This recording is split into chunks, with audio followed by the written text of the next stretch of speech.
so what is statics? So you have taken the following. You've taken physics 1,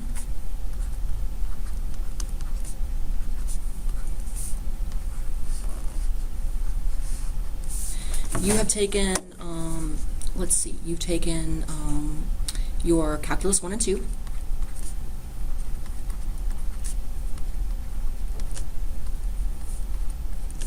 your calculus 1, your calculus 2, and together these will feed in to statics.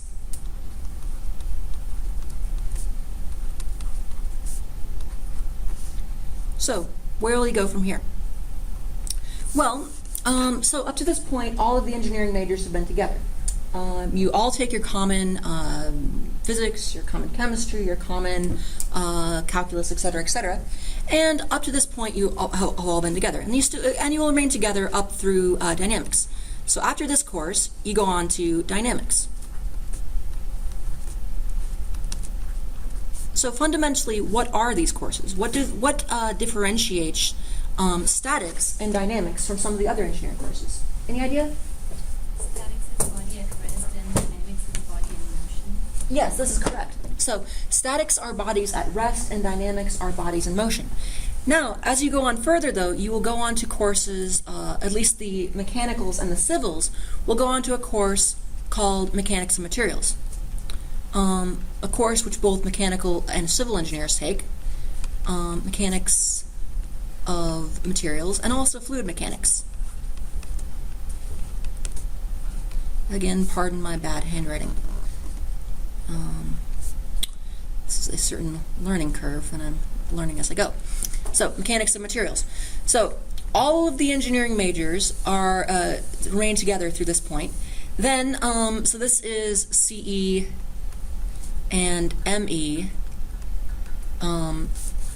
go off to here. And at this point, the electrical engineers go off to study nonsense. Just complete, utter nonsense. Obviously. Okay. Mechanics of materials. And then you also take your fluids over here. Fluid mechanics. So, and the civils and the mechanical engineers stay together then. Now, at this point, the mechanical engineers go off to study nonsense.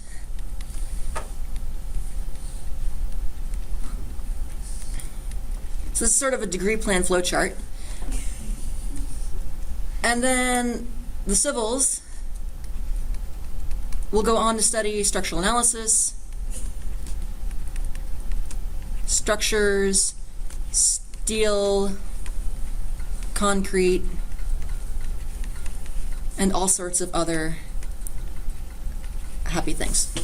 Okay, so that's the general idea of what the course flowchart will look like. Anyway, but not that I'm biased or anything at all. Just that's a completely objective, criteria for, degree plans, including. Does it? I'm pretty sure it actually shows like a good nonsense label on the electrical engineering, right? Maybe not. Okay. Don't. Electrical engineers, mechanical engineers, we love you. It's okay. I'm just teasing. Okay. Anyway. So let's erase this, pointer options, make this an eraser, and look what I can do now. I can just make all the nonsense go away. Okay, so what I'm going to do next is I want to discuss what differentiates statics, dynamics, and mechanics of materials. What separates this course from some of the later courses. So what I'm essentially giving you right now in this introduction is a roadmap to where you have been, where you are, and where you're going. That's really what I'm after here. Yes? Erase all on slide option. Oh, that would work too. Let's see, pointer options. Where's that at? Thank you. That'll work good. That'll work well. Okay, so let's see. So maybe I can create a little table emphasizing this. Or, let's see, how could we explain this? So essentially, statics says the following. Statics, dynamics,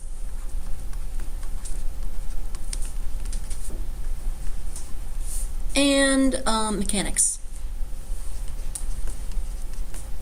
By mechanics, I mean both mechanics of materials and fluid mechanics. So statics are, you have at rest, objects at rest, and rigid bodies.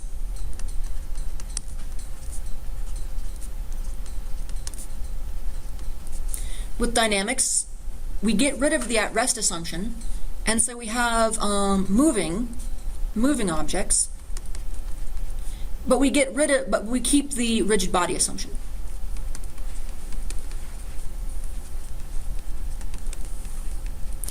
And mechanics, we say usually we're dealing with stationary objects. That isn't really that important, but we look at non-rigid bodies.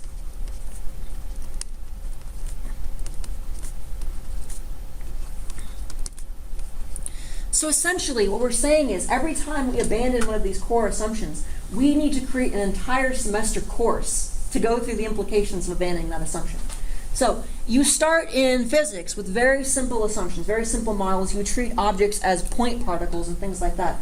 And then you treat them as non-deformable objects. You treat them as simple point particles, simple point charges, things like that. And then as you go further and further along in your engineering career, you start chipping away at those assumptions and making things more and more and more complicated until you get into things that are more useful, into designing objects for the real world.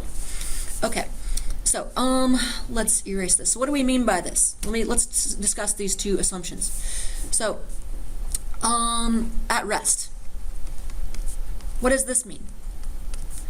What does at rest mean? Well, at rest, does it mean that it has to be stationary?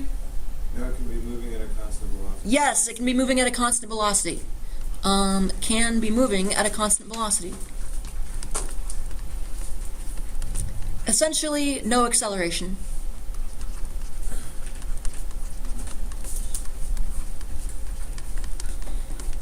So, in all of statics,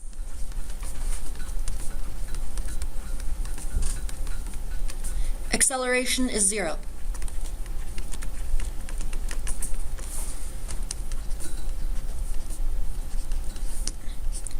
This is what makes statics statics. That's why it's called statics. Anyway, that's fundamentally what makes statics statics. The acceleration is 0. Now, what does a rigid body mean? An undeformable body, yes. Okay. Rigid body is what you get after spending a very long time at the gym. Wait, no, that's not right. Anyway, terrible jokes. So, a rigid body, this is one that does not bend, twist, or deform in any way.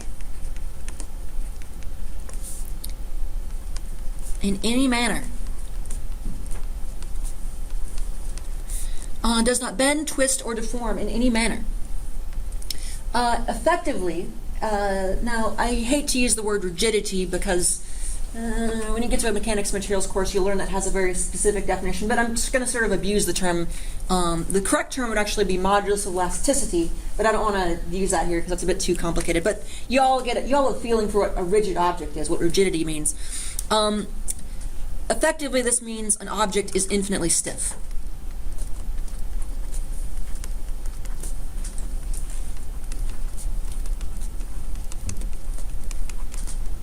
So in other words, you could apply an infinite load to the object and it will not deform whatsoever.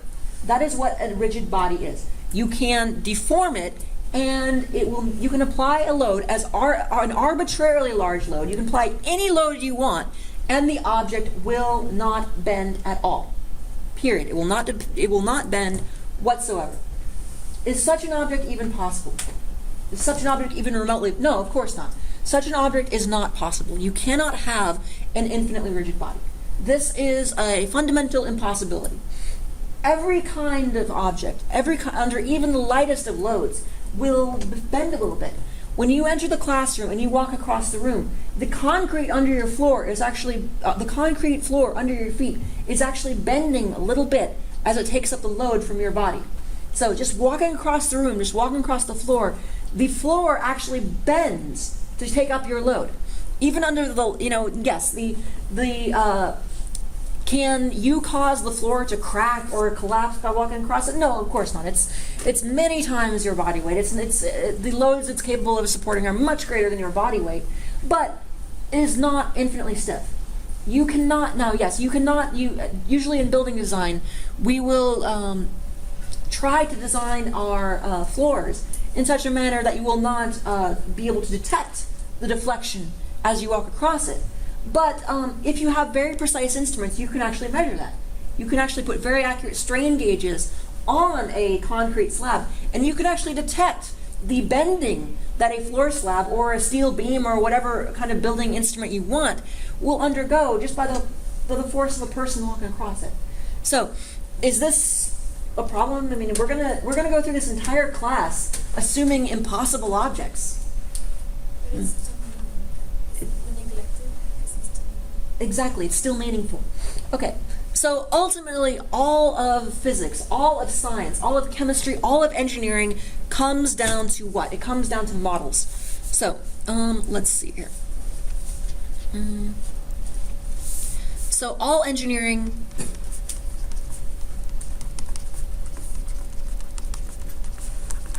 comes down to models, comes down to what I would call models.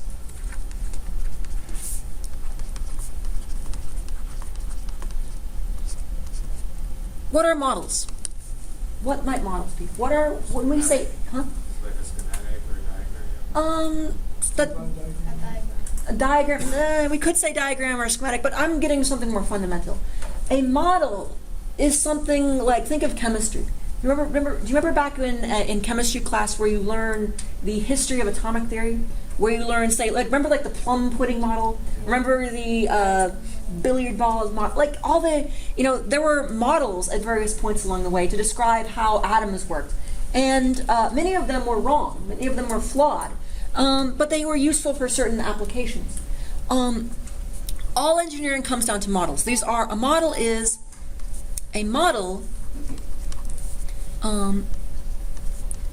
a simplification.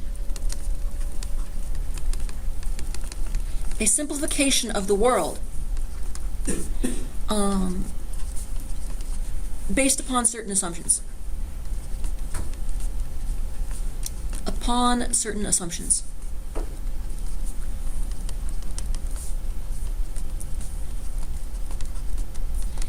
This is fundamentally what makes engineering possible. The real world is incredibly complicated. If you try to design a machine, if you try to design an engine or a turbine or an electrical system or a building, if you try to design that literally considering atomic scale properties and every last molecule and whole sorts of irrelevant information, you're never going to be able to produce anything useful. You need to simplify the problem. You need to break it down into pieces that you can actually manage. Ultimately, for example, when you design a steel beam, you do not consider, you can read books and you can study, you may study in your courses, you can study the detailed microstructure of steel, you can look into, I've actually looked at I took a graduate level course where we were looking at concrete under electron microscopes and learning looking at incredible detail at the exact processes of how concrete cures and is formed and things like that.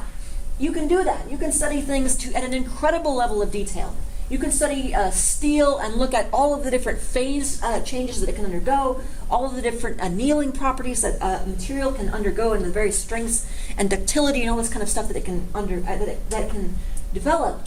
But fundamentally, at the end of the day, you need to be able to reduce to actually design with steel or to design with concrete.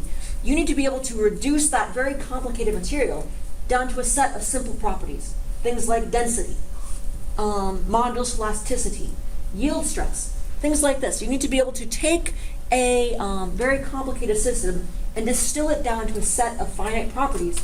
Otherwise, you will never be able to design anything useful. Engineering is always about taking complicated systems and simplifying them down to understandable and useful models. An example from physics. Okay, so let's look at physics. Let's say the orbits of the planets. So let's say if we look at Kepler. What did Kepler say? Remember Kepler's laws? They all follow an elliptical orbit. Yeah, Kepler was an early astronomer who said the planets orbit around the sun in elliptical orbits. And all of this was based upon observations that had been made by a previous astronomer whose name escapes me at the moment. If anyone remembers that, let me know. A previous astronomer he had a bunch of his astronomical data. He crunched a bunch of numbers, and he found that the planets orbited the sun in neat ellipses. That was his only model. He didn't know why they orbited in ellipses. He didn't know how that worked. He simply said, hey, the planets orbit in ellipses. And he had a series of laws called Kepler's laws relating to velocity and the angles they swept and things like that, simply describing the behavior of the planets. Now, this was a very simplistic model. It didn't say why they orbited the sun. It didn't say how they orbited the sun. It simply said, you know what? If you want to know where the planet Mercury will be in the sky at any particular point of the year, put them in this equation, you can get it. It's not a perfect model, but it's useful for its very simple application. In this case, predicting where a planet will be at any time of the year. And it was fairly useful. After that, who came next? Any idea? Newton, yes, our friend Newton, who will be spending basically the entire semester applying Newton's laws. Newton came along and said, I have a better model. We're not just going to say that the planets just orbit because. He said there is this mysterious force, this force that attracts objects, that objects experience a force of attraction that is proportional to their mass and inversely proportional to the square of the distance between them, between their centers of mass, and I call this force gravity. So, Kepler said basically that the planets orbit in ellipses, but if you asked him why, he would just say, I don't know. And Newton came along and said, aha, I have it. There is a force of attraction that keeps all of this in motion. And he explained the orbits of the planets through this force that he called gravity. And again, but this was just a model. And he said, you know what, this is the same force that keeps the planets in orbit around the sun and the stars moving through the heavens is the same force that keeps us rooted to the ground and actually keeps the planet together at all. So, but was that a perfect model? No, it was not a perfect model. We eventually learned that even Newton's laws are not perfectly correct. See, Newton, just as Kepler said, just as if you were to ask Kepler, well, why do they orbit in ellipses? He would say, I don't know. If you were to ask Newton, okay, well, why? Why? Okay, so you would explain that there is this force of attraction, but why? Why is there this force of attraction? You know what he would say? I don't know. He didn't know. He simply said, well, I don't know why this is. And ultimately, that's ultimately what science is about. Science is, you get to the why as close as you can. You get as deep an explanation as you can, but ultimately there is always another why underneath the previous why. It's like a little kid always asking their parent, why? You can go down forever. And that's how science ultimately works.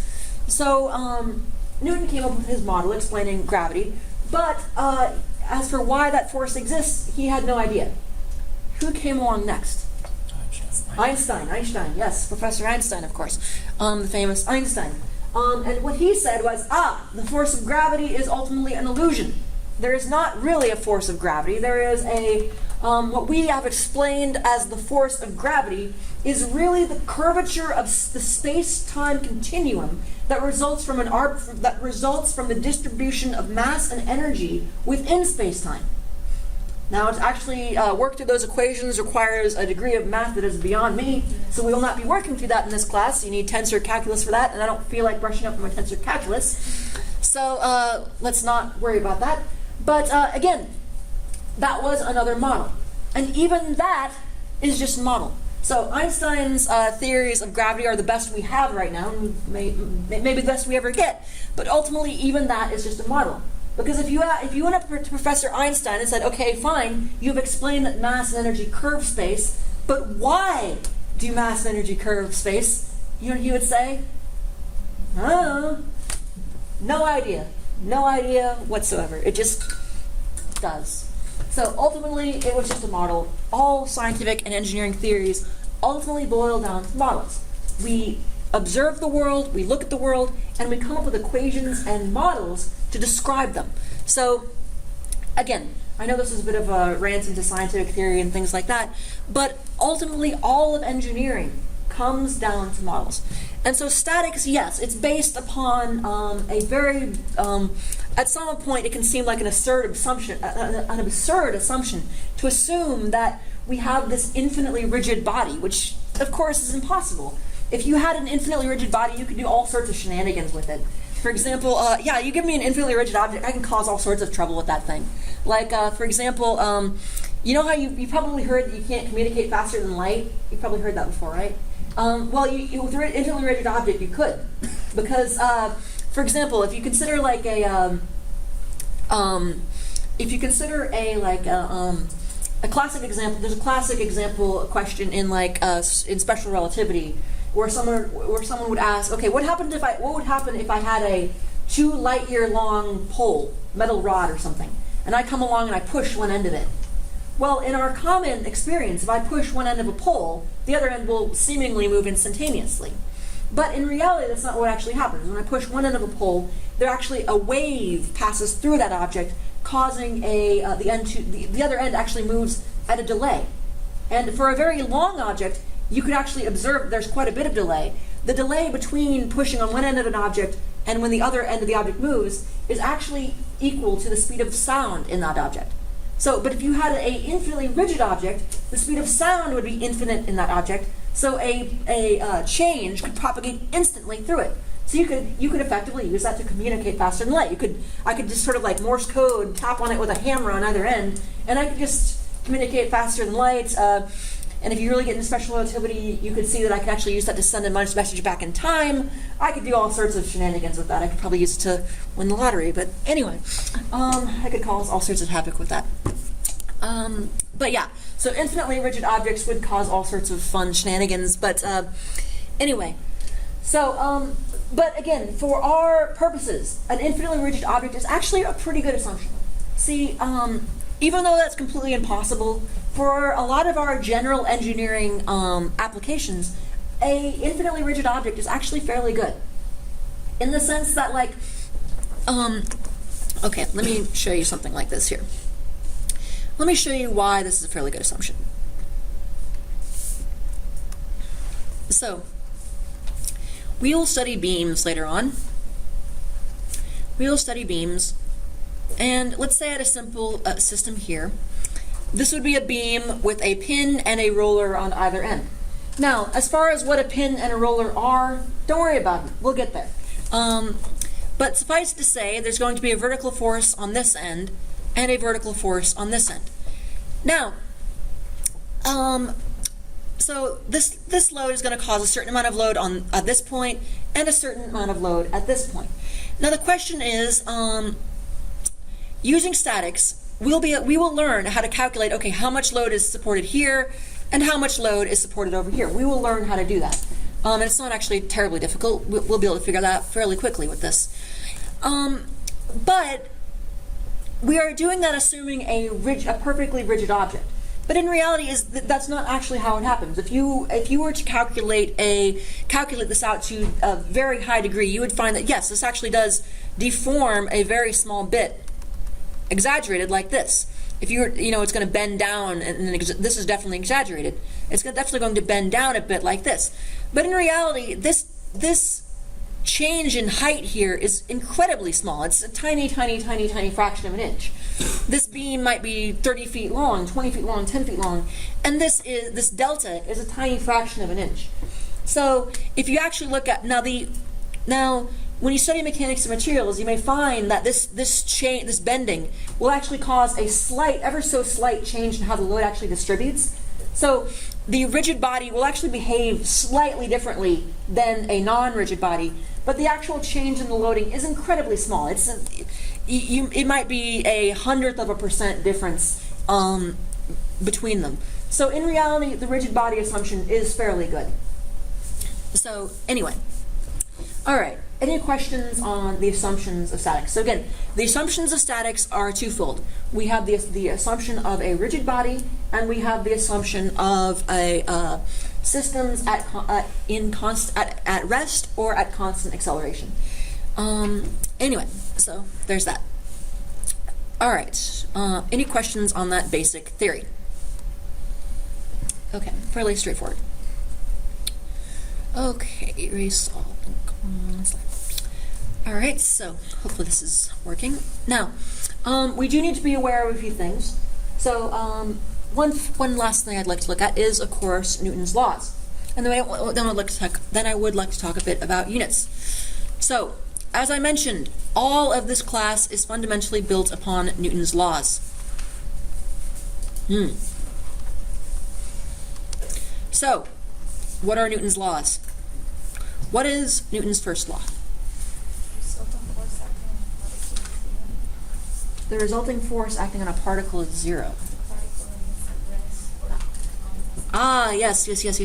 So, if you in a class like Newton's laws have a series of they can be expressed different ways. They can be expressed a variety of different ways. Newton's first law is usually expressed is traditionally expressed in this form. An object at rest will stay at rest, or an object in motion it will stay in motion unless acted upon by an outside force. So an object in other words, velocity is constant. Is constant unless force is applied. Unless a force is applied.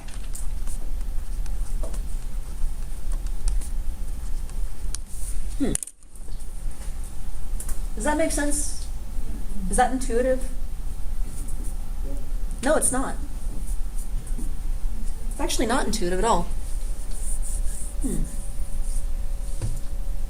If you were to go back far enough, if you were to go 1000 AD or something like that and walk into, I don't know, walk into a professor's office at the highest halls of learning, so maybe not 1000 AD, I don't know if you could find that then, but at least 1300 AD. And, or maybe if you were to go travel back further and go ask one of the ancient Greek philosophers, ask them if an object in motion will stay in motion, what would they tell you? Huh? Based on the Aristotle belief, they would say that an object stops moving because it's in its unnatural state. Exactly, you can see that clearly. Mind if I borrow this? Huh? Oh, and don't worry. Okay, sorry. Okay, let me demonstrate this. I'm just going to throw this eraser, and I can clearly demonstrate that anyone can see, that any fool can see, that an object clearly does not stay in motion. Clearly. I mean, it stops spontaneously, of course. I mean, I threw the eraser on the floor. It clearly does not remain in motion. Oops, sorry. Okay, so clearly an object isn't, but wait, what's wrong with that? Gravity and friction, of course, yes, gravity and friction. So, the intuitive sense, like if you don't know much about forces, you might say, well, clearly, the actual intuitive thing to say might be, oh, clearly an object, the natural state of objects is to be stationary. Unless we apply a force, they'll immediately stop. But in reality, that is only quote unquote intuitive if you are ignoring forces.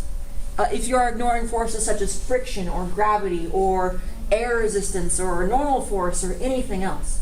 So, in reality, Newton states that yes, an object actually will keep moving forever, an object will keep moving forever at a constant velocity unless a force is applied. The idea, the Aristotelian idea that an object will stop naturally is only if you ignore forces like friction and air resistance. So, anyway, but that is. If you have grown up in an environment experiencing Newton's laws, being familiar with Newton's laws, then this can be very intuitive. But anyway, that's more history than anything else. Okay, so what is Newton's second law? Yeah, you can express this different ways, but the simplest way would be the sum of forces on an object is equal to mass times acceleration. And this one here is the most important one for this class, and I'll get back to that. Finally, what is Newton's third law? Newton's third law. What is Newton's third law? Every action Yes. is an equal and opposite reaction. For every action, there is an equal and opposite reaction. For every action, there is an equal and opposite reaction. In other words, forces occur in pairs. So there are many different ways we can express these laws. Well, we could express the third one as forces occur in pairs. What do we mean by this? In pairs, like this. A simple example would be something like this. So here I am on the surface of the Earth. Well, gravity is pulling me down, but I am also pulling the Earth up.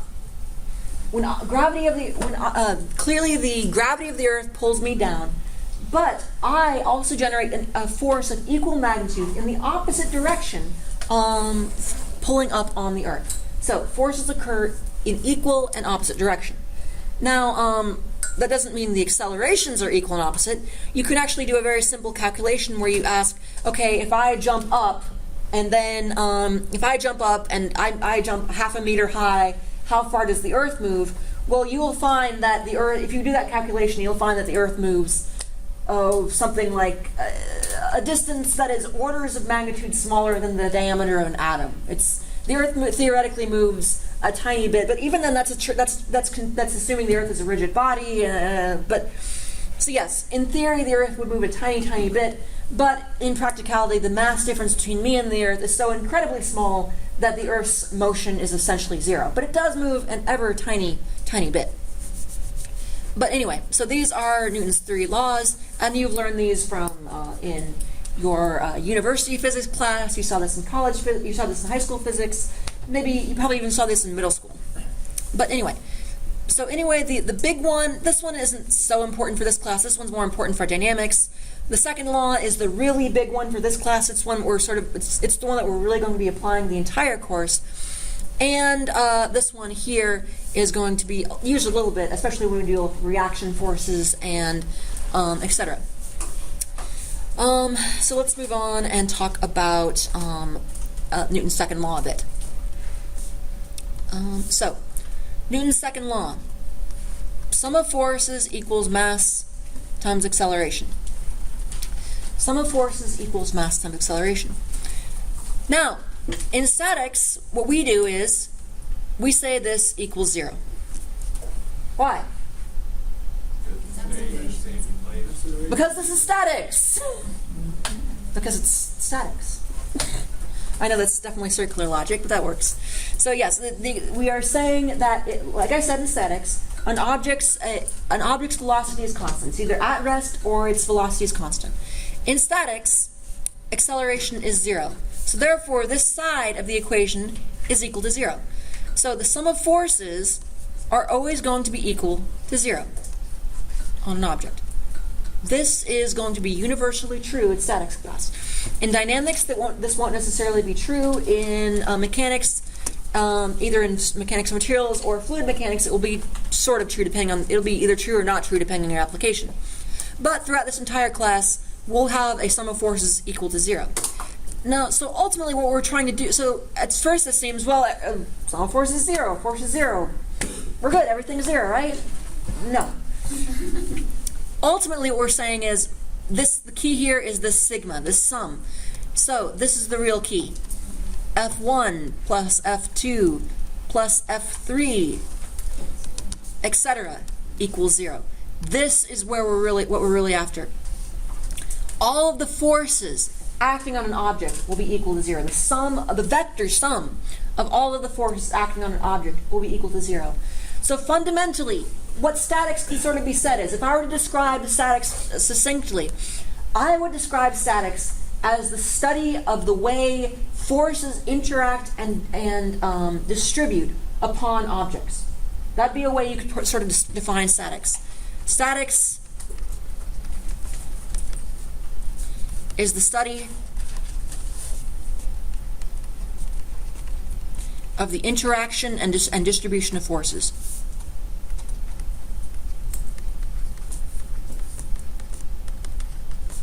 And distribution of forces.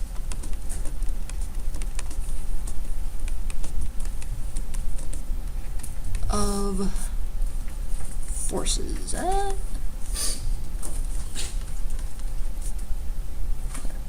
Of forces. Pardon my writing. Of forces. And distribution of forces. Okay, so that's fundamentally what statics is. And we will be spending the rest of the semester, well, the rest of these 5 weeks, looking into that. So, questions on the theory of what statics essentially is? Okay. Finally, I just want to spend a bit talking about units, and we'll get into Chapter 2 and equilibrium tomorrow. And then we'll get out of here a little bit early, but tomorrow we'll probably be going right till the end, so do be prepared for that. Let's see here. I do want to give a brief mention on units. You can read through this in the book. But obviously, just be familiar with English and metric units. This shouldn't be a big deal. You should all be pretty familiar with these by now. I shouldn't have to tell you how to convert, etc., etc. No sig figs, although I don't harp on those that much. Sig figs, signs of notation, those aren't that important, but it might be nice to know.